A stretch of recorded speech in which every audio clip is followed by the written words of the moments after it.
Erik Tilli. He's the lieutenant over at the West Bloomfield Police Department. Great to have you with us here on the MegaCast. Thank you for taking time out of your schedule. Thanks for having me on. I appreciate it. How were your holidays? Very nice. How are yours? For people on the front line, such as yourself, you don't get many holidays, do you? It's not really a holiday. Well, we are a 24/7 operation. We always have people on the road. But for me in administration, fortunately this year I was able to take the holidays off and enjoy it with my family, which was very nice. That's great. So can we talk a little bit about, if you want to start off, any trends that you saw over the holiday season as far as crime in the West Bloomfield area? I know it was a little quiet in a good way. We didn't have a whole lot of major incidents occur, which is nice. I know there was some reporting of some cars being entered, and so I'd like to remind folks out there listening to please make sure you lock your vehicles in the evening, and if you can at all, put them in a garage. Most of the cars that were broken into, they were unlocked. So it's just good practice to lock your vehicles and lock your homes at night. So I will say I saw that on your Facebook page, and I think they shared it on our Keego Harbor Police Department's Facebook page as well. I was like, let me go check my car. I know I lock it. But that is one thing now with remote locks. You think you locked it, but then you go out and you find it's not. So it is a good reminder, if you can't put it in the garage, to at least try the door handle as well, right? Exactly. So with that, I know that so many of the bars and restaurants were actually closed due to the latest, executive order coming out of the state of Michigan Health Department. But did that factor into any of the calls that you received on New Year's Eve because people weren't out partying like they used to? So no, we didn't really have a big change that way. The roads were extremely bad over the last several days, so that affected law enforcement a little bit because there was some crashes and some road closures and stuff like that. And always around the holiday season we see an uptick in people operating while they're impaired. And I just like to remind people, please, there's so many avenues to get home. Phone a friend, use Uber or Lyft, or not endorsing anyone in particular, but those type of services, a taxi or whatever to get home. It's just really not great and not safe to be impaired and drive a vehicle. Yeah, it was crazy. We woke up yesterday. It was like a winter wonderland out there, but the roads were pretty much a sheet of ice. Yeah, it was. So it's my understanding from the meteorologist that the roads were frozen and it snowed on top of it, and it kind of melted and made like a sheet of ice underneath the snow, which was very dangerous. Erik Tilli with us here on the Oakland County MegaCast. He's a lieutenant over at the West Bloomfield Police Department. I know right now the good news for 2021, everyone is focused on the vaccine. How does this impact the members of your police department? Well, law enforcement, we're part of the 1B group, so we'll be in the second round of administration of the vaccine.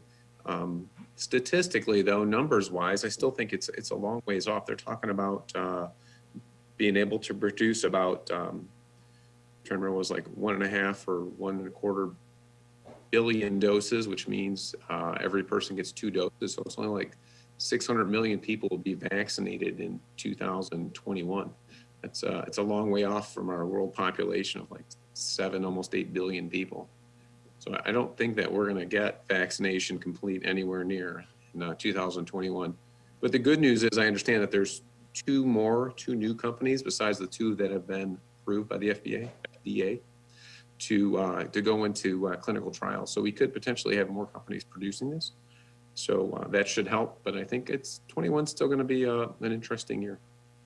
Very much so. With that though, what are the discussions around your department and members of your management team about the vaccine? Is it going to be required, or is it too soon to even dip into that conversation? So I think it's definitely too soon to get into that. I think that we would obviously want people to be vaccinated, but there's going to be people in every walk of life, not just law enforcement, that for whatever personal reasons just refuse to be vaccinated. And I don't know how that will play out. It could be that you need to be vaccinated to do certain things. I don't know that your job is going to be one of them.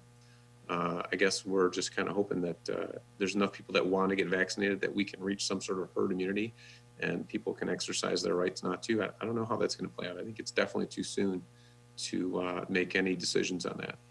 Yeah, we're even seeing right now some healthcare workers have been hesitant to get the vaccine. They want to wait. For me, I'm happy to be in that last group, so enough people will have had it by the time it gets down to me. So that is a good thing. But, a lot of concern, though, for members of your team, because you're still on the front lines, you're still out there, you still have to encounter people of the public each and every day. We had a spike right before the holidays. Then you see the news where so many people were traveling despite warnings from the CDC. Are you worried that we're going to see another huge increase here in the West Bloomfield area? And then what could that mean for your team members? Well, I think that we definitely saw a spike over the Thanksgiving time, and I think that you're probably going to see another one. People are just going to gather with their families during Christmas and the other holidays, New Year's and whatnot.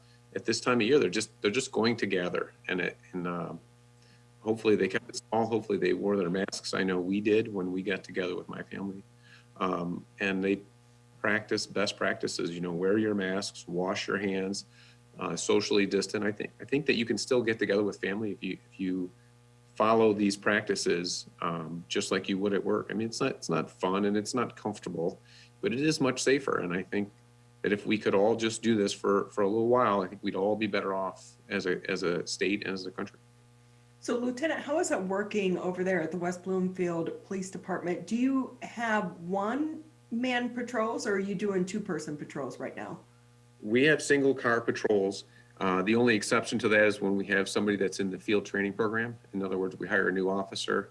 After they've been to the academy, they will ride with another officer, a training officer, to help them learn how to do the job. And when we have two people in a car, they are required to wear their masks anytime they're in the vehicle. Yeah, kind of hard to stay 6 feet apart if you're in the car with someone. Correct. And around the office here, we all wear them. We're not alone in office. Fortunately, I'm alone in the conference room right now, so I don't have to wear a mask. But outside of my office, we all wear our masks everywhere. One of the good things too, we're starting to see the supply chain get fixed in all of this. Clorox wipes, you can find those pretty much everywhere. Excited to see that over the holiday break, but the one thing you still have a hard time finding is disinfectant spray. How is your department in your ability to be able to get PPE and some of these other needed supplies?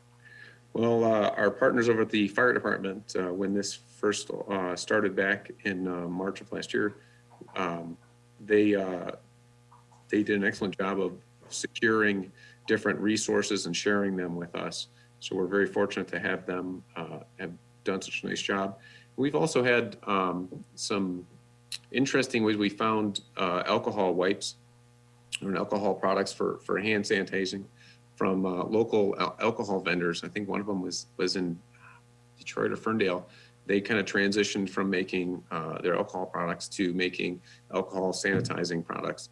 And we were able to get our hands on that, again, through some connection. I don't recall exactly what it was, but we were fortunate about that. I still have a gallon of that stuff because it was like putting pure alcohol on your hands and drying them out pretty quickly. Yeah, it's pretty strong. I'm also reading that there's an issue with people that are not moisturizing, so they're having cracks in their hands, and so that's not helping either. So I would say, wash your hands, use your sanitizer, but also you want to moisturize. So with that, Lieutenant, the ongoing joke has been that some of these, the alcohol disinfectant that's coming from the actual, distributors, such as Two James did one, Detroit Distillery has made some as well, that the smell is so strong, it's like alcohol, that the joke obviously is that if you get pulled over by police, it's like, no, really, it's my hand sanitizer. Right. Have you had anyone try to pull that on you? No, not to my knowledge, but that's a great idea. I don't know if it's going to work. It's probably not going to work. But the smell can be pretty overwhelming. Yeah, for sure. Erik Tilli with us here on the Oakland County MegaCast. He's the lieutenant over at the West Bloomfield Police Department. With that, Lieutenant, just another minute or two with you. I know that you touched on the break-ins of the cars a little bit when we first started the interview. One thing I noticed is today is trash day in our neighborhood, but you're looking at all of the boxes from things that people got over the Christmas break. Is it still an issue of people kind of driving around looking at what's in that trash pile so that they could do break-ins later? Or are they just now stealing them right off the porches as the packages get delivered? Fortunately, we haven't had an uptick in home invasions at all. And I don't know about anybody having packages stolen off their porches recently either. So I don't think that's really an issue, but I would love people to make sure that they recycle those boxes, right? We don't want all that in our landfills. So with that though, if home invasions are down, is that an overall trend because so many people are home so much more now? Yeah, I think it's a very possible cause of that, is that there are so many people home. I think that for a long time, I worked in an investigative group that worked on home invasions, and we definitely know that people who commit these types of crimes are looking for homes that are definitely unoccupied. They'll knock on the door several times. So having people home, I'm sure, must cause these people to look elsewhere. Yeah, and not only maybe if you're actually still going into the office, a lot of your neighbors aren't. So many more people are out and about and can be those watchful eyes. Do you guys have some type of program for a neighborhood watch program at all that you try to assist some of the neighborhoods to get up and running? So we have a really good crime prevention community services officer, Officer James Pettinati. You probably have seen some of his social media output. If anybody or any neighborhood had any questions about how they could improve their crime prevention in their particular neighborhood, they could definitely reach out to Officer Pettinato, and I'm sure that he could give them some excellent advice. So if you used to work home invasions, what's some of the tips that you would give to neighbors if they see something suspicious out there? Because a lot of times you're uneasy in today's world. Should you approach them? Should you say anything? Or should you call police? But then is it too much to call police? It's such this balancing act. Well, I guess my advice would always be that don't hesitate to call the police department. This is why we're here. We're here to serve you. We want to help you with your problems. Don't hesitate to call us. We're happy to come out, even if we come out and find that it's the normal day-to-day activities of somebody stopping by to visit a friend. If you have a concern, please call us. We're more than happy to come out and look into it. Lieutenant Tilli with us here on the Oakland County MegaCast. He's a lieutenant over at the West Bloomfield Police Department. Anything that maybe we didn't touch on that you want to share with the public before we let you go? No, I don't really have anything exciting to share at this point. I just want everybody to hopefully they've had a safe and healthy holiday, and we continue that through 2021. Let's all be good and courteous to our neighbors, and hopefully get through this pandemic together. We hopefully are on the back end of the pandemic, and we want to say thank you to you and the entire staff over there at the West Bloomfield Police Department for all that you do and keeping our community safe. We do appreciate it. Thank you very much. I'll look forward to speaking to you again.